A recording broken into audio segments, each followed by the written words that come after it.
Episode के शुरुआत में हम लोग देखते हैं बेल असल में फाइटिंग कर रहा होता है, वो भी हिडन के खिलाफ। हिडन असल में बेल से बहुत ज़्यादा रैंक वाला बंदा होता है, लेकिन फिर भी हिडन अपने आप को होल्ड बैक ना करते हुए उसके ऊपर हमला करने लगता है।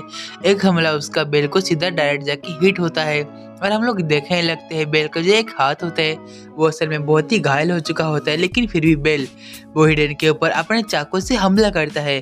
लेकिन हिडन उसके हर हमले से बचते हुए उसके ऊपर वार करता है और उसको दूर फेंकता है। और हम लोग देखते हैं कि आसपास के लोग ये सब देखते हुए हिडन को रोकने के लिए चले आते हैं। और तभी हम लोग नोटिस करते हैं असल में बेल को हीलिंग पोशन देते हैं रिकवरी करने के लिए। तभी हिडन कहने लगता है कि ये गॉडेस का सबसे प्यारा बच्चा है ना, तो इसको साबित करना पड़ेगा, इसको मेरे साथ अच्छे से फाइटिंग करना पड़ेगा। और अगले सीन में हम लोग देखने लगते हैं हमारे हेस्टिया गॉडेस का जगह का सीन, जहाँ पर हेस्टिया वेब से कहने लगती है मुझे तुम्हारा वेपन फैक्ट्री चाहिए, मुझे इसमें कुछ काम करना है। जहाँ पर वेब कहने लगते हैं हाँ बात तो सही है, मैं अपना सारा सामान यहाँ पर ले आता हूँ। उसके बाद वो सारा सामान यहाँ पर ले आता है और तभी वो बेल के पुराने आर्मर को देखता है, जिसको देखने के बाद वो सोचने लगता है कि वो इस आर्मर को किसके लिए बनाया था, इस लाइट आर्मर को।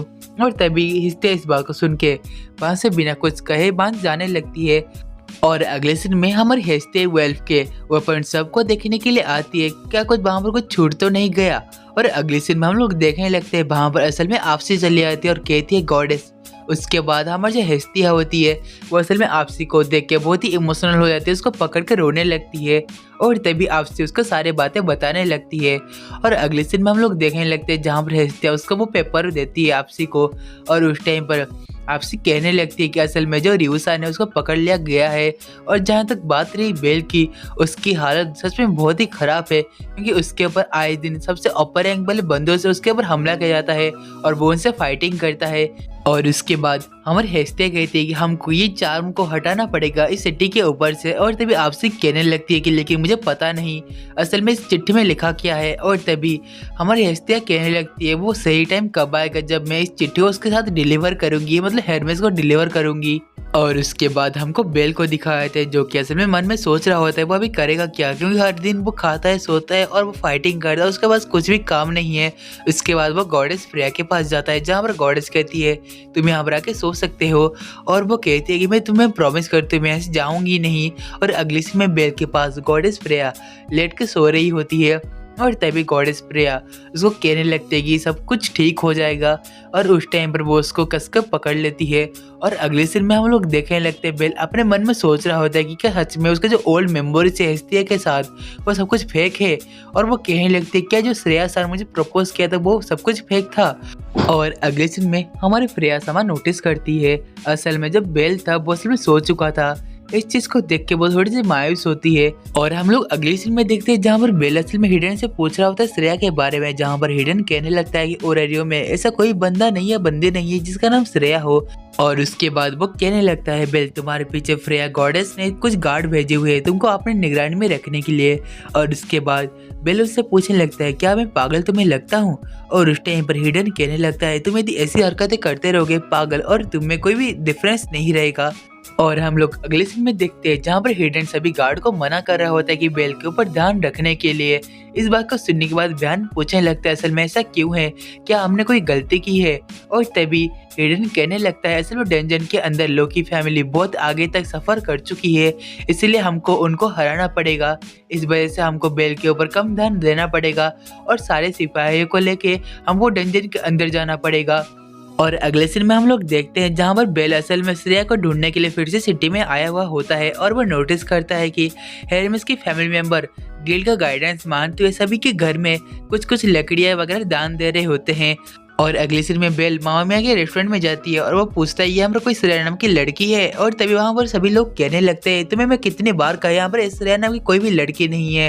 बेल इस चीज़ को सुन के बहुत ही मायूस होता है। लेकिन उस टाइम पर वहाँ पर मामा मियाँ की एंट्री होती है जो कि कहने लगते हैं तुम बच्चे फिर से आ गए।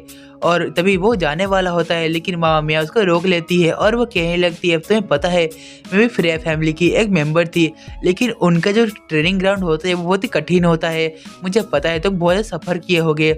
और तभी बेल इस चीज़ को सुन के मामा मियाँ से फ्रेया के बारे में कुछ पर्सनल पूछने लगता है, जिसको देखते ही मामा मियाँ बहुत ही गुस्से में चली आती है और उसको चाकू फेंक के उसके ऊपर हमला करती है, जिसको देखते बेल वहाँ से डर के भाग जाता है।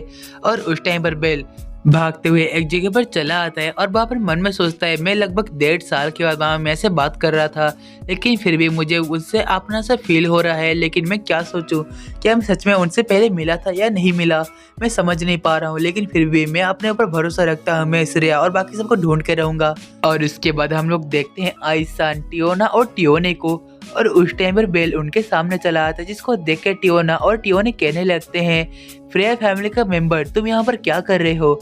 जिसको देखते ही बेल कहने लगता है कि क्या मैं तुम सबको याद हूँ, मैं कौन हूँ। जिसको सुनते ही टियोना और टियोने कहने लगते हैं कि हाँ बिल्कुल, क्या तुम पागल हो चुके हो, तुम्हारा नाम बेल कुरानल है।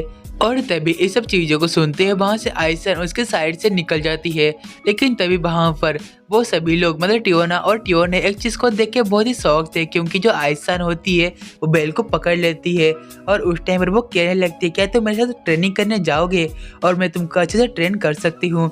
मुझे ऐसा लगता है कि मैं तुमको हमेशा से ट्रेन करते आई हूँ। इस बात को सुनने के बाद बेल लिटरली यार वहीं पर बैठ के रोने लगता है।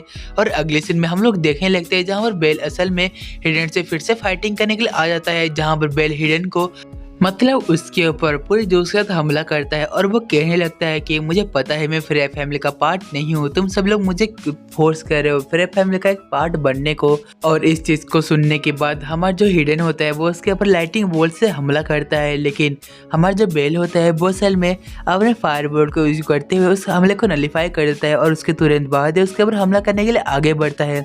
और उसके बाद बेल को आइसान का जो हमला करने का टेक्निक के बारे में याद आता है और वो बिना मौके को गवाए वो अचानक से उसके ऊपर हमला करता है, और जिसको हम लोग देख सकते हैं कि उसके फेस के ऊपर एक स्क्रैच आ चुका था। और उस टाइम पर हिडन के इस सब चीज़ों को देखते हुए बाकी सभी लोग बहुत ही शौक हो चुके थे। और उस टाइम पर बेल कहने लगता है कि तुमको पता है मैं कौन हूँ। हाँ मुझको पता है, मैं असल में मेरा नाम है बेल कुरानल, जो कि असल में हस्तिया फैमिली का एक मेंबर है। और अगले सीन में इतना सुनते ही हिडन उसके ऊपर एक जोर से किक से हमला करता है और वो कहने लगता है कि तुमने मुझको एक स्क्रैच पहुंचाया है, इतना उड़ने की बहुत ज़रूरत नहीं है। और तभी वो कहने लगता है कि आज का ट्रेनिंग यहीं पर ख़त्म करते हैं। और अगले सीन में हम लोग देखने लगते हैं कि असल में लॉर्ड हेरमेस का घर का सीन, जहाँ पर लॉर्ड हेरमेस बैठे हुए होते हैं, उनका बच्चे लोग काम कर रहे होते हैं और वो सोचने लगता है कि मुझे लगता है कि असल में मैं एक लूप के अंदर फंस चुका हूँ। और वो कहने लगते हैं मेरी मेमोरी मुझे कुछ ठीक से याद नहीं आ रही। और वो कहने लगते हैं कि मुझे पता नहीं चल रहा मैं असल में क्या कर रहा हूँ। और उस टाइम पर वो अपन बच्चों से पूछने लगते हैं क्या मैंने तुमको कोई पेपर वगैरह दिया है। और उस टाइम वो लोग मना करते हैं और कहते हैं कि तुम हम असल में हमको कुछ देते ही नहीं हो। और उसके बाद लॉर्ड हेरमेस उन सबको बाहर भेज देते हैं और वो असल में अपने सिर को बहुत ज़ोर से टेबल के ऊपर पटकते सोचने लगते हैं कि उनसे कहाँ गलती हो रही है। और उस टाइम पर वो सोचने लगता है असल में मेरे कैप के अंदर 2 पर्ची हुआ करती थी, लेकिन अभी मेरे कैप के अंदर बस एक ही पर्ची है, दूसरे पर्ची को मैंने किसको दिया है। और अगले सीन में जहाँ पर हेरमेस असल में बाजारों के बीचों बीच जाके खड़ा होता है और वो चिल्लाते हुए कहने लगता है आपसी मेरे डार्लिंग मुझे माफ़ करना, मैं तुमसे बहुत ज़्यादा प्यार करता हूँ, प्लीज़ वापस लौट के आ जाओ। और इतना कहते ही उसके बाद अचानक से वो चुपचाप वहाँ से जाने लगते हैं। और अगले सीन में हम लोग देखते हैं असल में जो हस्तिया होती है वो हेरमेस को देख के बहुत ही मतलब खुश हो जाती है और उसको कहने लगती है कि ये आखिरी वाला है, प्लीज़ तुम इसको ले लो। और अगली सीन में हम लोग देखने लगते हैं कि हेरमेस जब चीज़ों को देख के बहुत ही शौक था और उसके बाद जब हेरमेस उन सब चीज़ों को खा लेता है तो उसके अंदर से उसको एक पेपर मिलता है और उसके बाद उस पेपर को पढ़ने लगता है जहाँ पर लिखा हुआ होता है ओराडे को फिर से ठीक करो। और तभी हेरमेस सोचने लगता है और कहता है कि मुझे पता था मैं अपने लिए कुछ ऐसा क्लू जरूर छोड़ूंगा और मुझे इसके ऊपर काम करना है। और अगले सीन में आपसे उसको देख रही होती है और बोलती है चलो लॉर्ड हेरमेस हमको फिर से सिटी को ठीक करना होगा। और उसके साथ ही गाइस आज का हमारा डान माजी का जो एपिसोड होता है वो यहीं पर खत्म होता है। मुझे पता है आज का एपिसोड मतलब कुछ नॉलेजेबल था, कि वो है मतलब हेरमेस को अपने पुराने मेमोरी का कुछ क्लू मिलता है और वो कैसे आगे जाके मतलब पूरे सिटी को रिवाइव करेगा। उसको देखने के लिए प्लीज़ चैनल को सब्सक्राइब करके बेल नोटिफिकेशन ऑल पे जरूर क्लिक करना। हम लोग इसका आगे का वीडियो जरूर लाएंगे। तो गाइस आज के वीडियो में बस इतना ही था। तो हम लोग मिलते हैं एक अगले वीडियो के साथ, तब तक के लिए अब सभी लोग को सायोनारा एवरीवन दोस्तों।